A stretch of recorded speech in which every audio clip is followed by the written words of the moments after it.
Chère Benroquoise, chère Benroquois, contre notre volonté, et dictée par la situation à nouveau préoccupante, nous avons décidé de réitérer l'expérience de l'an passé et de vous adresser nos vœux par voie dématérialisée. Avant toute chose, je tiens à remercier les agents de la commune qui m'ont accompagné dans la gestion de cette année encore particulière. Adaptabilité et réactivité ont été les maîtres mots qui nous ont permis, nous élus, de répondre aux multiples sollicitations. Un mot également pour mon équipe qui est toujours au rendez-vous et qui fait preuve d'une remarquable résilience dans ces temps troublés. Mes 5 adjoints vont maintenant vous présenter leurs vœux.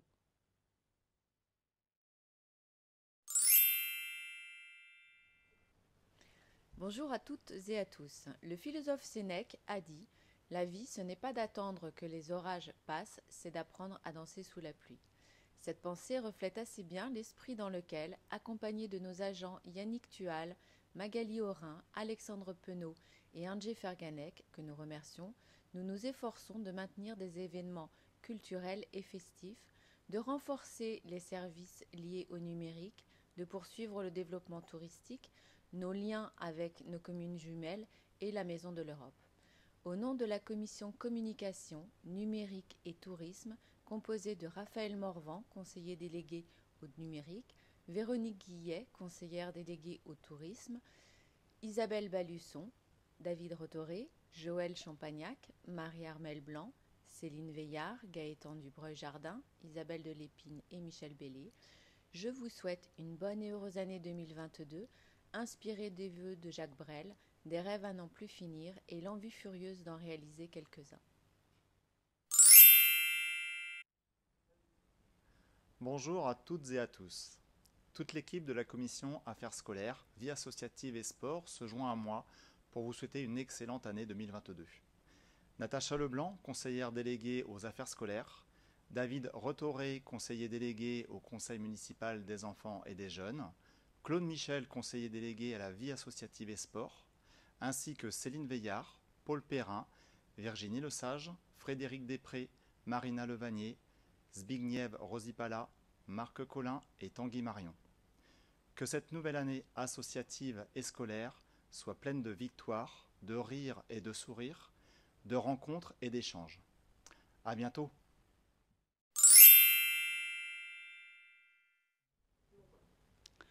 Bonjour à toutes et tous. En cette nouvelle année, je viens vous souhaiter mes vœux les plus sincères pour 2022. L'année 2021 qui vient de s'achever a été marquée par la pandémie. Les services municipaux, qui sont au contact direct des usagers ou en charge de l'accueil des scolaires, ont fait preuve d'engagement pour un service public de qualité et de solidarité entre eux et vis-à-vis des usagers dans tous les champs d'intervention de notre collectivité. Services administratifs, services techniques et périscolaires. Je tiens à les en remercier. La commission Affaires générales, composée de Claude Michel, conseiller délégué aux finances, à l'économie et au commerce, Tanguy Marion, conseiller délégué à l'attractivité commerciale, Natacha Leblanc, Céline Cardona, Céline Veillard, Catherine Lechat, Zbigniew Rosipala, Marina Levanier, Gaëtan Dubreuil-Jardin, et les membres élus du Centre communal d'action sociale, Céline Cardona, Céline Veillard, Isabelle de Lépine, Michel Bellé, Zbigniew Rosipala, Catherine Lechat. Tous se joignent à moi pour vous souhaiter une bonne et heureuse année 2022.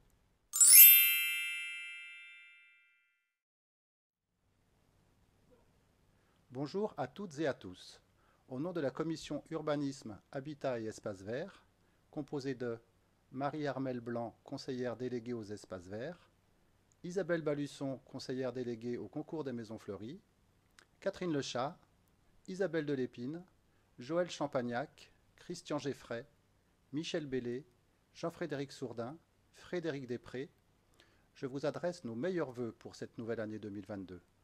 Nous vous souhaitons la santé, la réussite et le bonheur pour vous et autour de vous.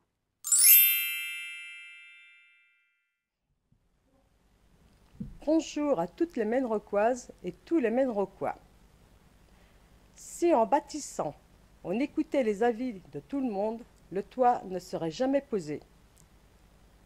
Forte de ce proverbe mongol, la commission bâtiment, sécurité et ruralité s'attache à mener au mieux la construction, la rénovation et l'entretien de notre patrimoine bâti. L'école Jacques Prévert et les salles de sport sont et ou seront notamment nos futurs projets.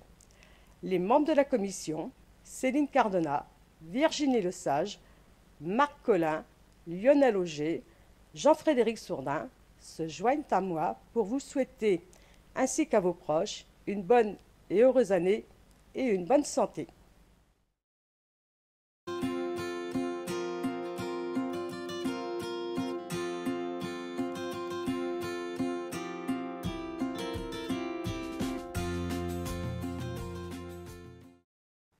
Je vais maintenant vous faire une synthèse des grands faits qui ont marqué l'année 2021 et évoquer les projets pour cette nouvelle année.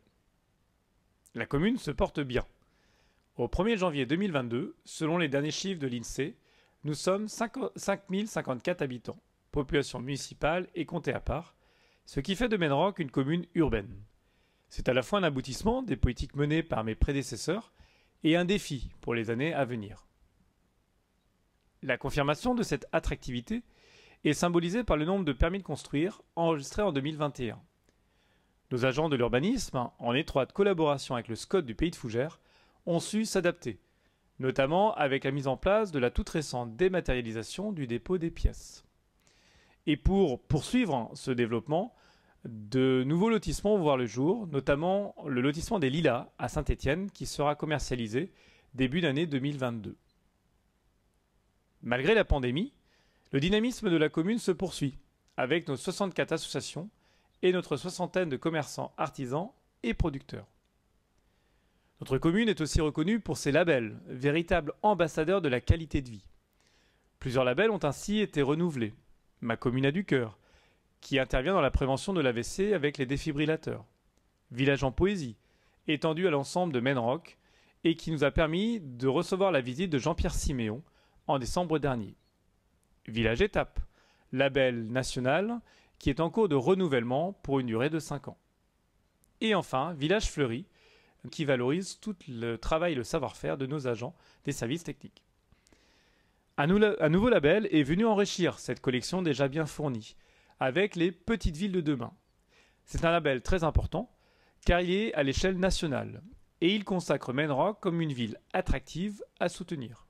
Avec Bazouges et Valquénon, également petite ville de demain, le territoire de Couesnon-Marche de Bretagne va être soutenu dans tous ses projets structurants.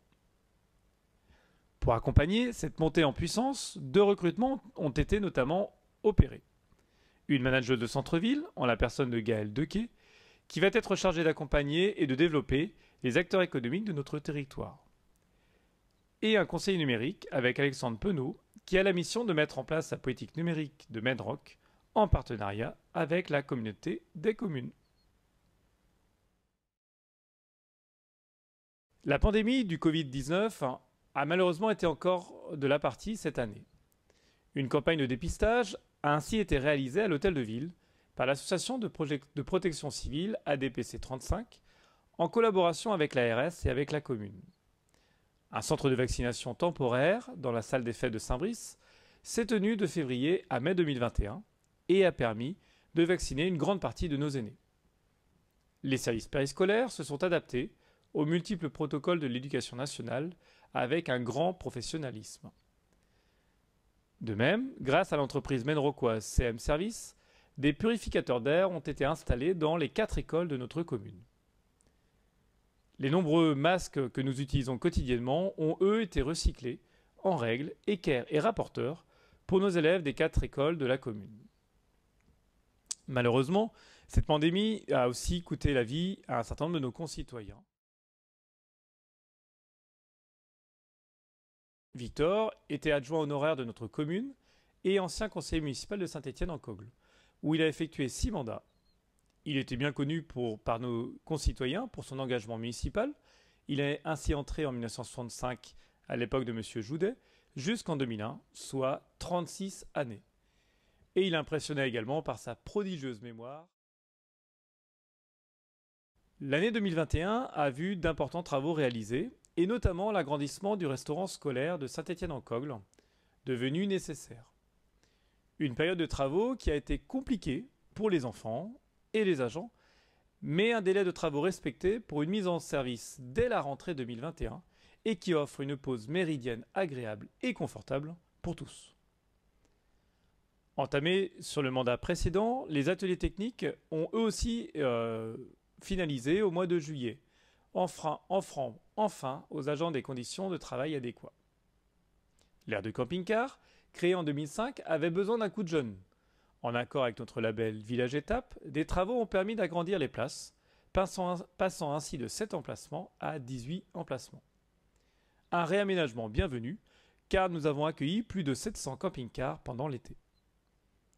À côté de ces grands travaux, divers travaux de voirie ont également été réalisés, soit par nos agents des services techniques, soit par ceux de Conon Marche de Bretagne, avec toujours le souci de vous offrir toujours plus de confort et de sécurité, à l'image des 2 dodanes posées en décembre devant la salle Omnisport de Saint-Brice et à l'entrée de Saint-Étienne. Projet communautaire et départemental avec le concours financier de Menroc, l'espace social culturel commun Eugénie Duval, a été le grand chantier de 2020 et 2021. Et c'est avec une certaine fierté que nous avons inauguré en septembre dernier un équipement structurant et innovant qui fait déjà des émules. Il consacre Menroc comme une centralité culturelle et sociale. Parmi les travaux en cours, il faut également citer le château d'eau, qui a bénéficié d'une rénovation de sa cuve avant la réhabilitation de l'intérieur, courant 2022.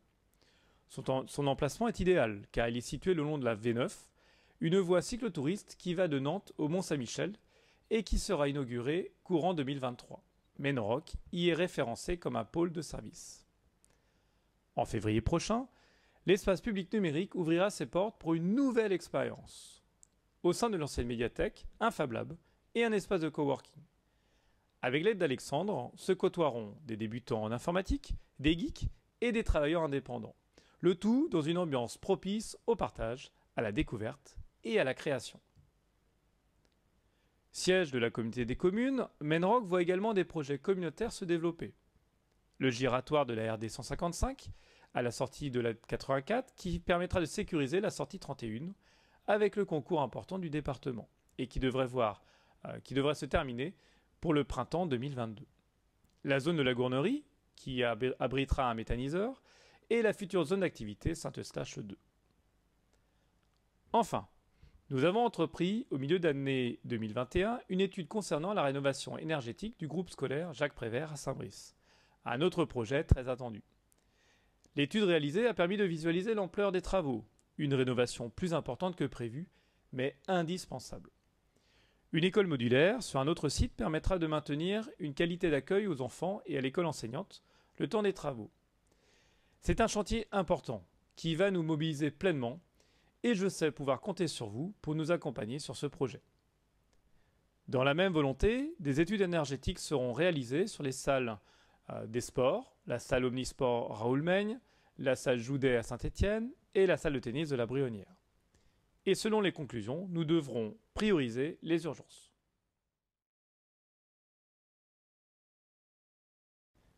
Nous avons tenu à maintenir la tradition menrocoise de convivialité à travers plusieurs animations communales ou soutenues par la commune. Le marché estival, tous les vendredis de juillet et août, ont constitué une première expérience réussie et qui appelle une reconduction. Les jardins féeriques, qui ont mis en valeur tout le savoir-faire de nos agents dans le jardin de Fougères. Des événements plus classiques qui ont été soutenus par la commune, la Sainte-Barbe, le vide-grenier, le feu d'artifice, le forum des associations, ou plus récemment le marché de Noël et les foulées du Père Noël. Dans les événements à venir, et qui seront soutenus ou portés par la commune et que nous espérons voir se réaliser, 3 focus. Le premier, le 150e anniversaire de la mise en place de la ligne de chemin de fer entre Vitré et Pontorson, et qui, dans ce programme-là, verra la mise en place d'un salon du chemin de fer les 24, 25 et 26 juin sur le site de la Brionnière. Nous aurons également l'Open de billard, porté par l'association de billard de Saint-Brice-Saint-Étienne, et qui se tiendra au mois de mars 2022. Et enfin, au mois de juin, la André Coquelin Cup, la grande animation du FCSB, et qui devrait recevoir plusieurs équipes de toute l'Europe.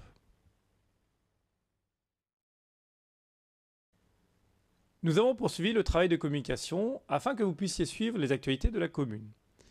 La retransmission des conseils municipaux en vidéo a été maintenue, malgré la fin du confinement. Un choix assumé et partagé qui permet une meilleure connaissance des décisions municipales et de la gestion de la commune.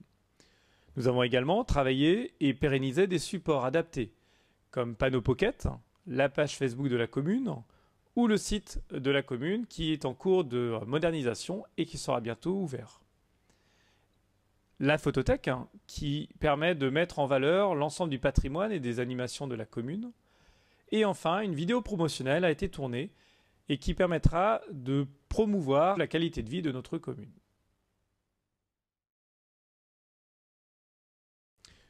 Pour terminer sur une note positive, je me dois d'évoquer les actions menées envers la population et vers nos amis européens. Malgré la pandémie, nous avons lancé les premiers comités de quartier, un moment important qui permet d'échanger directement avec les riverains. Nous poursuivrons en 2022 par la mise en place de comités de quartier sur le reste de la commune. Dans cette même idée, nous avons lancé l'opération Sapin de Noël, en offrant un sapin à 2 quartiers de Saint-Brice et de Saint-Étienne, un moment très sympathique de convivialité et d'échange.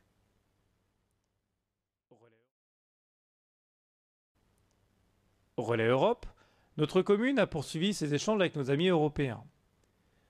Nous avons ainsi reçu la visite du 14 au 17 octobre d'une petite délégation de Karlstadt avec la présence du maire de Karlstadt, Michael Hombach, et pendant laquelle des liens très forts se sont créés. En Pologne, suite au décès brutal et inattendu de notre ami Adrian, des élections ont eu lieu. Et le 13 juin 2021, c'est son ancien adjoint, Paweł Piora, qui a été élu nouveau maire de Dopiewo. C'est une très bonne nouvelle, car Paweł est venu chez nous à plusieurs reprises. Il a toujours participé activement à tous nos projets communs, et c'est un Européen convaincu.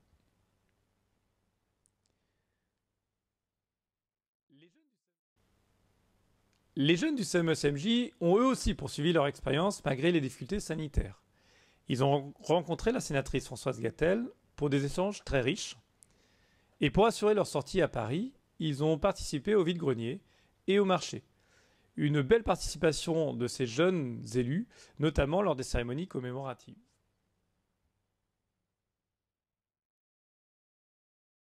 En conclusion, je voudrais vous envoyer à tous un message d'espoir. Aujourd'hui, comme hier, l'épreuve que nous subissons doit nous amener à davantage de solidarité et d'entraide. Ne tombons pas dans l'individualisme et dans l'aigreur, mais au contraire, serrons-nous les coudes. Le marché Noël ou la Sainte-Barbe sont des exemples parmi d'autres que nous ne devons pas nous laisser abattre par le virus. Restons vigilants et respectons les gestes barrières, mais continuons de vivre. Au nom des agents et des conseillers municipaux de Menrock, je vous souhaite à tous une excellente année 2022 pour vous et vos proches. Portez-vous bien et à très bientôt.